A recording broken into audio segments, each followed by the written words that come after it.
So, dear students, welcome again in this lecture room. So, as you know that we are discussing this topic that is kingdom protista. तो ये हमने इसमें जो सब headings कुछ वो हमने पढ़ लिए. तो पहले मैंने जनरल कैरेक्टर्स ऑफ प्रोटिस्टा के बारे में बताया. तो उसके बाद क्लासिफिकेशन, तो मैंने कहा इनमें कितने ग्रुप्स आते हैं. नंबर 1, शाबाश, फोटोसिंथेटिक. नंबर 1 फोटोसिंथेटिक प्रोटिस्टस, तो ये हमने पढ़ लिया. तो second is called as slime moulds. Slime moulds ये भी हमने अच्छी तरह से पढ़ लिया, डिस्कस किया. तो थर्ड जो है that is called as protozoan protists. तो अगर आपको याद होगा ये जो फर्स्ट ग्रुप है फोटोसिंथेटिक प्रोटिस्टस, इसमें भी मैंने कहा कि इसमें 3 ग्रुप्स आते हैं. One is called as diatoms, second is called as dinoflagellates, third is called as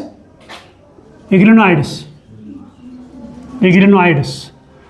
तो ये हमने अच्छी तरह डिस्कस किया. तो आज का टॉपिक जो है दैट इज प्रोटोजोन प्रोटिस्टस. ये हमने आज डिस्कस करना, वो हमने डिस्कस किए. तो आज हम पढ़ेंगे ये प्रोटोजोन प्रोटिस्टस. प्रोटोजोन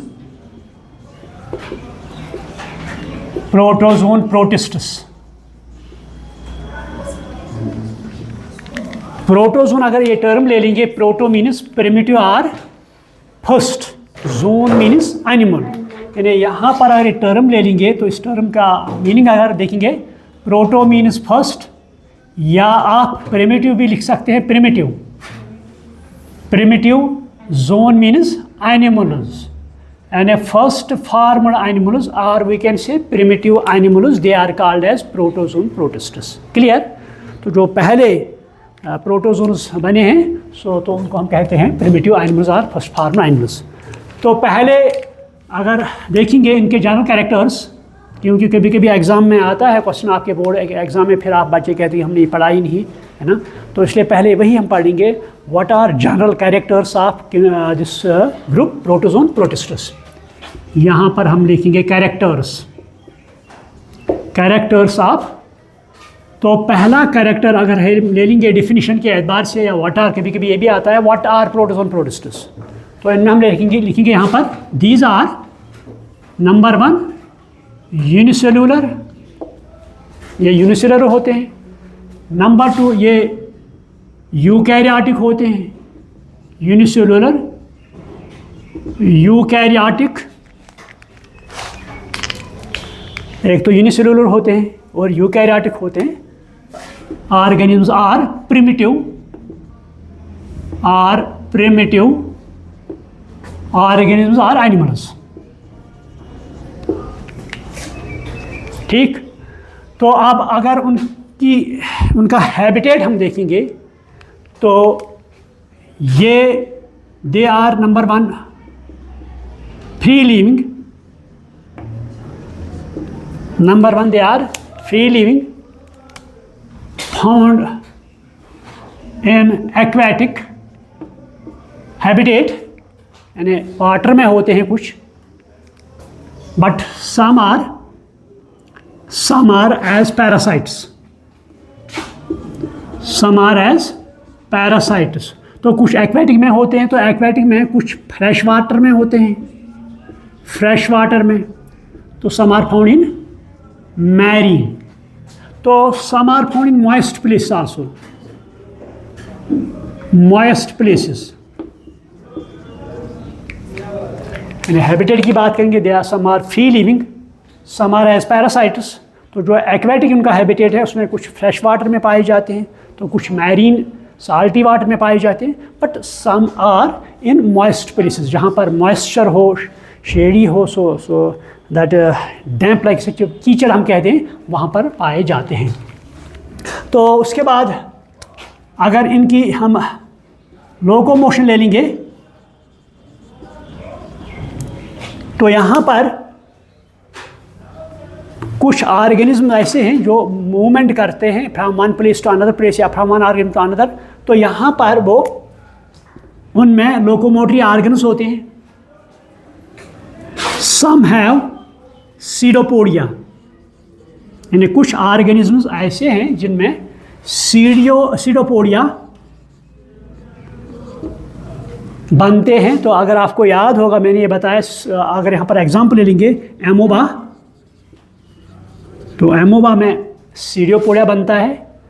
तो यहाँ पर जो इसकी बॉडी होती है, तो जो सेल मेम्ब्रेन होता है, सेल मेम्ब्रेन ये इसमें नकली या फॉल्स फीड बनाता है, they are called as pseudopodia.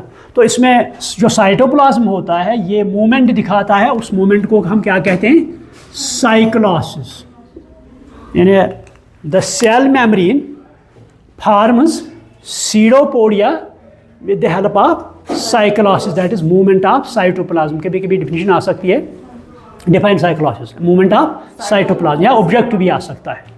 तो ये नीट में भी आ सकता है, कोई ज़्यादा तो बात नहीं है, नीट में भी आ सकता है.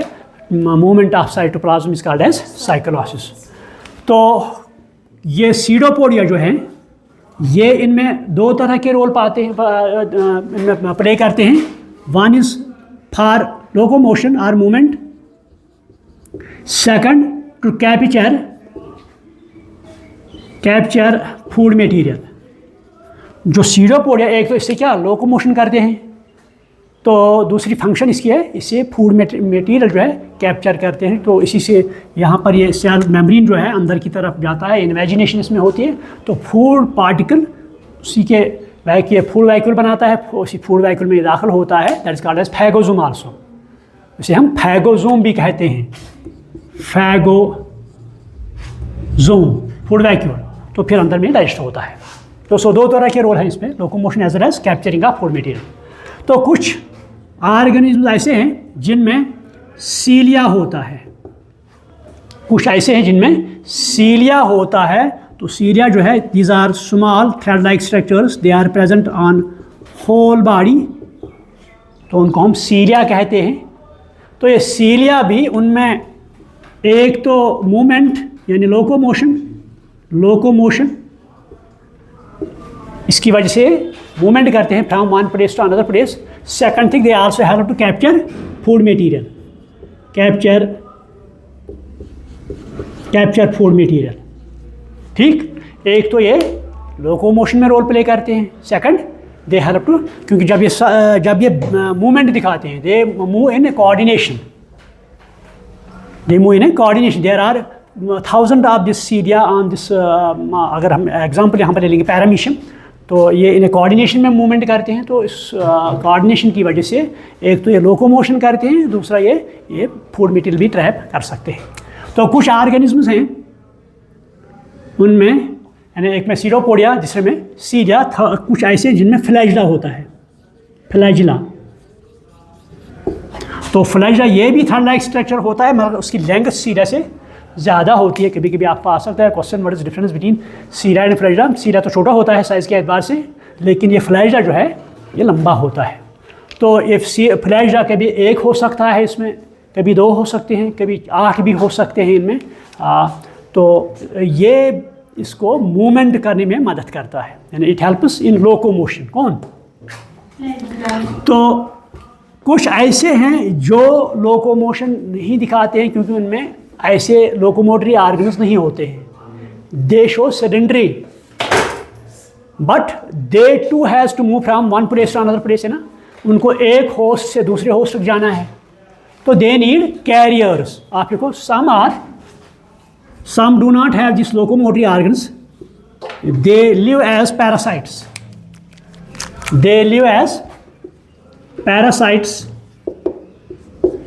And they are carried to host by carriers or vectors, you can write down. जो जिनमें लोकोमोटरी ऑर्गन्स नहीं होते हैं, जो मूवमेंट नहीं दिखाते हैं, तो उनमें होस्ट्स तक पहुंचाने के लिए उनको वेक्टर्स और कैरियर्स की ज़रूरत हो. फॉर एग्जांपल मलेरियल पैरासाइट जो है तो उसको मास्क तो एक इंसान से दूसरे इंसान तक ले पहुंचाती है, ठीक है। सो ये इसको हम कहते हैं locomotion. Next is nutrition. Nutrition, तो as far as nutrition is concern, तो यहाँ पर इनमें हेटेरोट्रॉपिक मोड ऑफ न्यूट्रिशन है। हेटेरोट्रॉपिक, तो ये खुद तो फूड मटेरियल नहीं बना सकते हैं, सो दे आर हेटेरोट्रॉफस और दे शो हेटेरोट्रॉपिक मोड। तो जो हेटेरोट्रॉपिक है इसमें कुछ एक्ट एज पैरासाइट्स, सम तो इसमें पैरासाइट्स होते हैं, they depend on host for their nourishment, और we can say they depend wholly solely on host. तो जो भी चीज़ उनको चाहिए वो होस्ट से हासिल करते हैं, तो this are called as parasites. हालांकि मैंने ये भी कहा आपको, ये पैरासाइट्स दो तरह के होते हैं, one is called as ectoparasites, another is called as endoparasite. तो एक्टोपैरासाइट्स होस्ट के बॉडी के सरफेस पर होते हैं, तो दे कॉज इन्फेस्टेशन, ये पॉइंट आप नोट करो, दे कॉज इन्फेस्टेशन। तो जब बॉडी पर अटैक होता है पैरासाइट का, so it is called as infestation. जब बॉडी के अंदर दाखिल होगा फिर अटैक होगा, that is called as infection. ये टर्म आप लिखो, इन्फेक्शन एंड इन्फेस्टेशन। इन्फेक्शन, तो जब होस्ट ये पैरासाइट अंदर दाखिल होता है होस्ट में, तो उसके बाद इन्फेक्शन होता है। लेकिन इन्फेस्टेशन होस्ट की सरफेस जो है इस पर जब अटैक करता है कौन, पैरासाइट, तो इसे हम इन्फेस्टेशन कहते हैं। तो some are parasites, some act as predators. Predators, predator जो टर्म है, तो अगर हम इसका मीनिंग ले लेंगे, जिसे हम शिकारी भी कहते हैं उर्दू में ना, शिकारी। शिकारी जो है इसका काम क्या है, शिकार करना। तो शिकार जो उसी को कह रहा है जो अपना से वीक हो थोड़ा, है ना, तो इसको हम प्रीडेटर कहते हैं। इट कैचेस और kills and eats prey. Predator it obtains food material from prey. तो प्रे जो है वीक होता है, इसका साइज छोटा होता है, ठीक है। So this is their nutrition. तो some are holozoic, some are holozoic, वो फूड मटेरियल को एनगल्फ करते हैं, है ना। मतलब एमोबा की मिसाल हम ले लेंगे। यहाँ पर जो एमोबा है, यहाँ पर ये जब इसकी सेल मेम्ब्रेन के साथ फूड मटेरियल टच करता है तो ये इसको एनगल्फ करता है, that is called as phagocytosis. That is called as phagocytosis. तो फैगोसाइटोसिस में एंडोसाइटोसिस आती है और एक्सोसाइटोसिस आती है। एंडोसाइटोसिस जब इसके अंदर दाखिल होगा फूड मटेरियल, एक्सोसाइटोसिस जब वेस्ट इसके बॉडी से बाहर निकलेंगे, ठीक है। तो सम एक्ट्स एज होलोजोइक, जो दिस इज न्यूट्रिशन। उसके बाद इनकी रिप्रोडक्शन आती है, रिप्रोडक्शन। तो रिप्रोडक्शन जो है, we know that it is an inherent power, हर एक में प्रेजेंट होता है, चाहे वो यूनिसेलुलर हो, मल्टीसेलुलर हो, एक्वेटिक हो, प्लांट हो, एनिमल हो, तो हर एक में इनहेरेंट पावर होता है। तो इसके ज़रिए से वो अपना जानशीन प्रोड्यूस करता है। तो इसका मकसद यही होता है जो रेस है इसको कंटिन्यू करे, है ना। अगर रिप्रोडक्शन नहीं हो तो व्हाट विल हैपन, तो world will get collapse, nothing will be there, everything will, है ना। तो ब्यूटी जो वर्ल्ड की है वो ख़त्म हो जाएगी। तो रिप्रोडक्शन जो है इनमें सिंपली कुछ ऐसे हैं जिनमें बाइनरी फिशन होता है। Binary fission, binary fission, binary fission. तो सिंपल डिवीजन होता है इनमें। पहले न्यूक्लियस दो न्यूक्लियर में डिवाइड होता है, उसके बाद सेल डिवाइड होती है दो में। सो यहाँ तो माइटास नहीं होती है, माइटास यहाँ नहीं होती है। तो जिसका एज बाइनरी फिशन, जब दो बनेंगे, दो डॉटर सेल्स बनेंगे, तो या कुछ में मल्टीफिशन भी होता है, मल्टीफिशन। तो एग्जाम्पल यहाँ एमोबा ले लेंगे, तो एमोबा में मल्टीफिशन होता है। जो न्यूक्लियस होता है, ये न्यूक्लियस ब्रेक होता है, ये डिवाइड होता है इंटू 2 और 4 न्यूक्लियर। तो हर एक न्यूक्लियर साइटोप्लाज्म देता है, तो फिर अपनी अपनी सेल बना देता है, इसको हम मल्टीफिशन भी कहते हैं। तो कुछ में कंजुगेशन होती है, in some organisms conjugation takes place, है ना, कंजुगेशन। तो कंजुगेशन सिंपली इसमें दो ऑर्गेनिज्म आते हैं, they rise opposite side by side, ठीक है। तो इसमें क्या होता है, 2 organism come side by side, तो यहाँ पर जो सेल मेम्ब्रेन है they contact and they form a tube like structure, they form a tube like structure. So उस ट्यूब को हम कंजुगेशन ट्यूब कहते हैं, इसको हम कंजुगेशन ट्यूब कहते हैं। तो इसी कंजुगेशन ट्यूब के ज़रिए से मटेरियल एक से दूसरे तक दाखिल होता है। सो दिस कॉल्ड एज, समझ में आ गए कंजुगेशन क्या होती है। यानी 2 ऑर्गेनिजम्स, मान लो पैरामीशियम में हम ले लेंगे तो they come lie side by side, तो उसके बाद यहाँ पर एक ट्यूब बनेगा, that is called as conjugation tube. अगर आपने सुना होगा स्पाइरो वगैरह में भी ऐसा ही होता है, 2 स्पाइरो वगैरह आते हैं साइड बाय साइड, उसके बाद कंजुगेशन ट्यूब बनता है इनके दरमियान, तो मटेरियल एक से दूसरे तक जाता है। So this called as conjugation.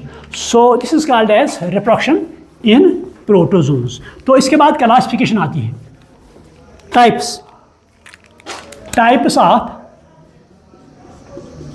Protozoans. Types of protozoans, जो प्रोटोजोन्स है इनको हम क्लासिफाई करते हैं 4 ग्रुप्स में। यानी आप इस तरह लिखो, the protozoans are classified into 4 groups. One is called as amoeboid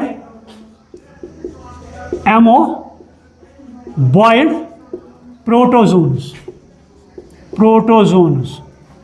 Second is called as flagellated protozoans. Third is called as ciliated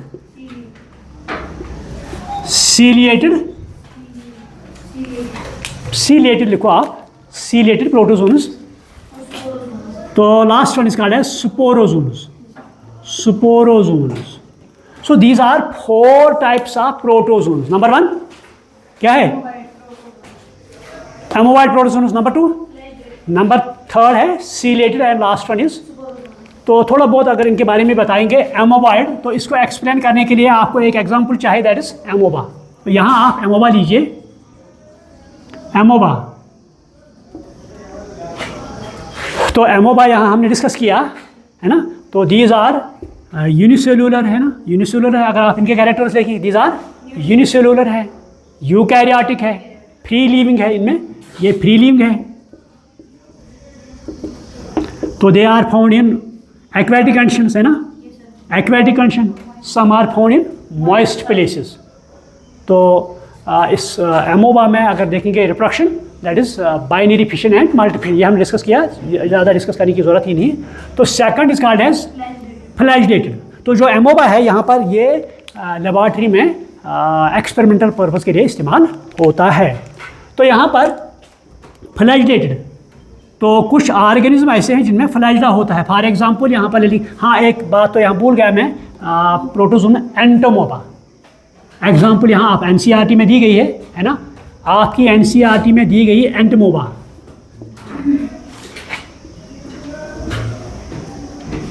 एंटोमोबा ये एक ऑर्गेनिज्म है that is acts as parasite. It acts as parasite है, आपकी NCERT में है ये, है ना. Entamoeba it acts as parasite, ये लिखो. तो it cause a disease that is called as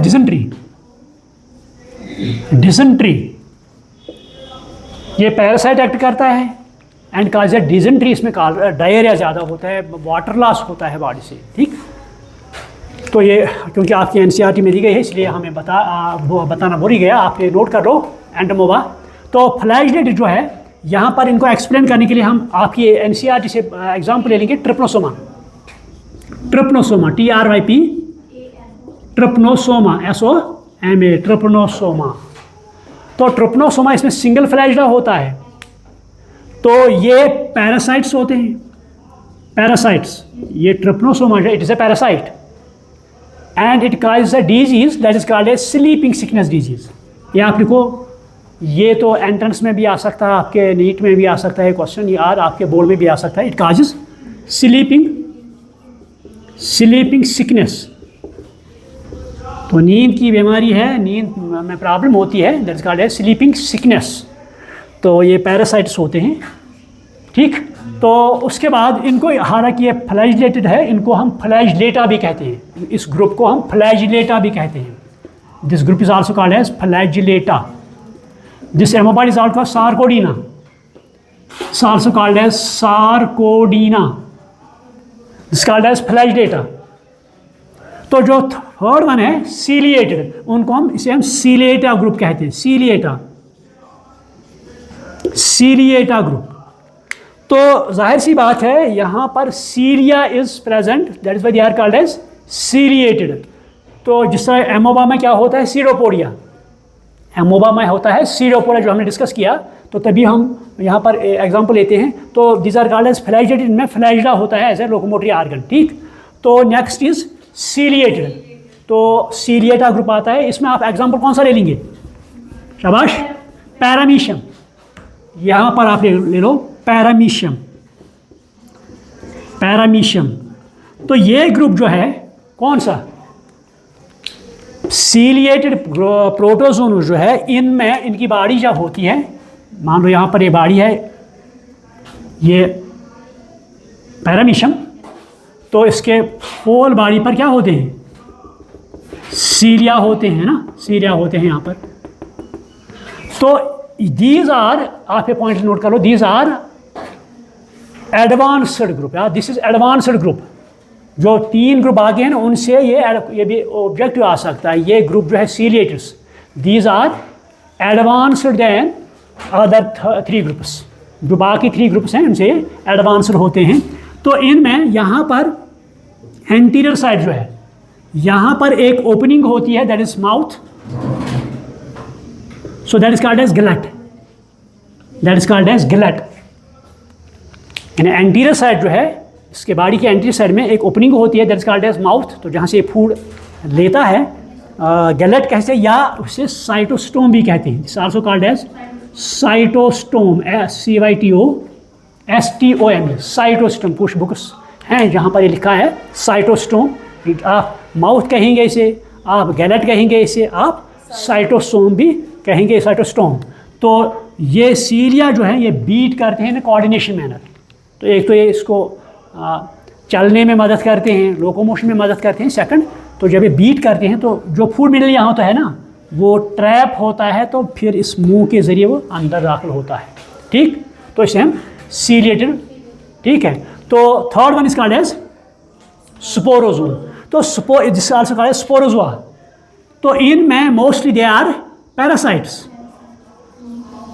तो इन्हें स्पोरोजोन्स क्यों कहते हैं, इनमें इनके लाइफ साइकिल में एक स्टेज आता है that has spore like stage. आप ही लिखो, in sporozoans there is a spore like stage in their life cycle. यानी ये जो स्पोरोजोन होते हैं लाइफ साइकिल के एक स्टेज में, उनमें स्पोर्स लाइक स्ट्रक्चर बनते हैं, तो इसीलिए इनको हम स्पोरोजोन यानी स्पोर प्रोड्यूसिंग एनिमल्स हम कहेंगे। तो mostly they are parasites and they are pathogenous in nature. तो यहाँ पर एग्जाम्पल हम ले लेंगे किसकी, मलेरियल पैरासाइट, मलेरियल पैरासाइट। तो चूँकि ये खुद तो लोकोमोशन नहीं दिखाते हैं, दे नीड कैरियर, उन्हें कैरियर की ज़रूरत होती है। So with the help of carrier they reach to host. For example जब मलेरियल पैरासाइट है, इसको एक्चुअल प्राइमरी होस्ट तक लेने के लिए इंटरमीडिएट होस्ट की ज़रूरत है, इट्स कॉल्ड एज मॉस्किटो। काफ़ी लिखो, मॉस्किटो। मॉस्किटो जो है ये इंटरमीडिएट होस्ट है। मॉस्किटो इज इंटरमीडिएट और सेकेंडरी होस्ट। तो जब ये मॉस्किटो इंसान की बॉडी पर बैठता है, that is called as female mosquito. आप लिखो यहाँ पर एनोफेल, एनोफेल कभी कभी एग्जाम में आ सकता है एनोफेल। ये मॉस्किटो जो इस मलेरियल पैरासाइट को एक इंसान से दूसरे इंसान तक ले जाता है, क्या ये मेल है फीमेल है, उसका नाम क्या है, ये फीमेल होता है, नाम क्या है, एनोफेल। ये आप पॉइंट लिखो। So the female mosquito called as Anopheles, ANOPHLE, Anopheles. So it acts as intermediate host. तो जब ये हमारी बॉडी पर आता है, तो अगर मान लो खुदा न खास किसी इंसान को मलेरियल इन्फेक्शन है, तो जाहिर सी बात है वहाँ मलेरियल पैरासाइट होगा, that is called as plasmodium. उसको हम क्या कहते हैं, प्लाज्मोडियम। आप ही लिखो, प्लाज्मोडियम जो है ये मलेरियल पैरासाइट है दैट काजेस मलेरिया। तो with the help of mosquito, जब मॉस्किटो आती है, बैठती है हमारी बॉडी पर, खून चूसती है, जिस इंसान में इन्फेक्शन हो मलेरिया का, तो खून, क्योंकि ये आरबीसी जो है इंसान की आरबीसी, इसी में अपना लाइफ साइकिल कंप्लीट करती है लास्ट पर, तो उसको आरबीसी को ब्रेक करती है, तो फिर वो लार्वा यहाँ बाहर निकलते हैं।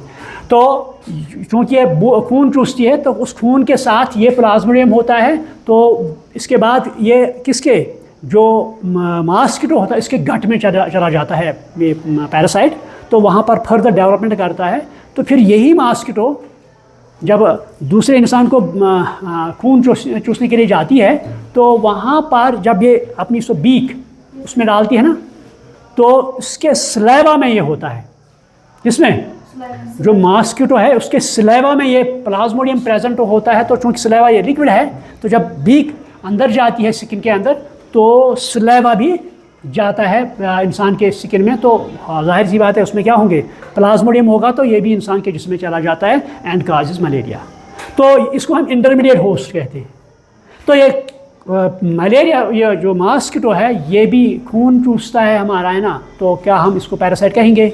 इसको हम पैरासाइट नहीं कह सकते, क्योंकि पैरासाइट की अगर टेक्निकल टर्म हम जो उसको लेंगे डिफिनीशन, तो ये वो ऑर्गेनिज्म होता है जो हमेशा होस्ट के साथ अपनी ज़िंदगी गुजारता है, ठीक, हमेशा किसके साथ, होस्ट, उसे हम पैरासाइट। तो ये जो ये मलेरिया मॉस्किटो होता है, ये हमेशा हमारे साथ नहीं होता है, ठीक है। So these are called as sporozoans, so these are called as different types of protozoans. So I think this is all about. तो कभी कभी आपको क्वेश्चन एग्जाम में आ सकता है, what is the economic importance of protozoans, है ना, question आ गया, what is the economic importance of protozoans. यानी प्रोटोजोन जो है, इनकी इकोनॉमिक इंपॉर्टेंस क्या है, एडवांटेज क्या है, डिसएडवांटेज क्या, रोल क्या है। तो जो रोल आता है, जब इकोनॉमिक इंपॉर्टेंस आता है, तो इसमें दो तरह के रोल होते हैं, one is called as positive role, other is called as negative role. तो पॉजिटिव रोल जो है ये लेबॉर्ट्री में इस्तेमाल होते हैं, है ना, तो लेकिन नेगेटिव रोल यहाँ पर ये डिजीज़ का आज कहते हैं, जो मैं अभी कहा कि एंटोमोबा जो है डिजेंट्री स्प्रेड करता है, जो सेकंड ट्रिपनोसोमा वो क्या करता है, का स्लीपिंग सिकनेस डिजीज़, या यहाँ पर मलेरियल पैरासाइट प्लाज्मोडियम, ये मलेरिया फैलाता है। So this the economic importance. Clear? Any question? So I think this all about protozoan. तो उसके बाद हम फंजे जो है ये ले लेंगे। तो फंजे के बाद, फंजे लगभग 4 लेक्चर में कंप्लीट होगा, तो उसके बाद प्लांट के मान लो 10 दिन लगेंगे हमारे सिलेबस को। तो any question, any confusion? So I should stop over here. Thank you very much.